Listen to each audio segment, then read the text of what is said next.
حكيم زياش بغى حكيم دعاء الوالد مسكين، الله يرحمه.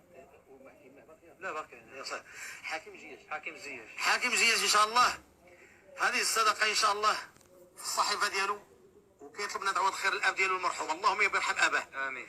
اللهم يا بيرحم اباه، آمين. اللهم يا بيرحم اباه، آمين. اللهم يا بيرحمه وجد عليه برحمتك الواسعه. آمين. اللهم ارحمه وجد عليه برحمتك الواسعه. اللهم يا بيرحم اباك يا حكيم، اللهم ارحمه في هذه الليله المباركه، اللهم ارحمه في هذه الليله المباركه، اللهم ارحمه في هذه العشر الاواخر، اللهم ارحمه في هذه العشر الاواخر.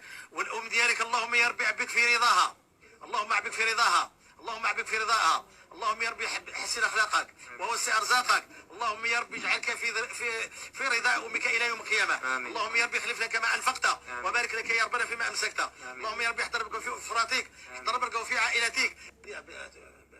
حكيم زياش بغى حكيم دعاء الوالد مسكين، الله يرحمه. لا باقي يا صاحبي حكيم زياش ان شاء الله هذه الصدقه ان شاء الله في الصحيفه ديالو، وكيطلب لنا دعوه الخير للاب ديالو المرحوم. اللهم يا بيرحم اباه، امين. اللهم يا بيرحم اباه، آمين. اللهم يا بيرحم اباه، آمين. اللهم يا بيرحمه وجد عليه برحمتك الواسعه. آمين. اللهم ارحمه وجد عليه برحمتك الواسعه. اللهم يا بيرحم اباك يا حكيم، اللهم ارحمه في هذه الليله المباركه، اللهم ارحمه في هذه الليله المباركه، اللهم ارحمه في هذه العشر الاواخر، اللهم ارحمه في هذه العشر الاواخر.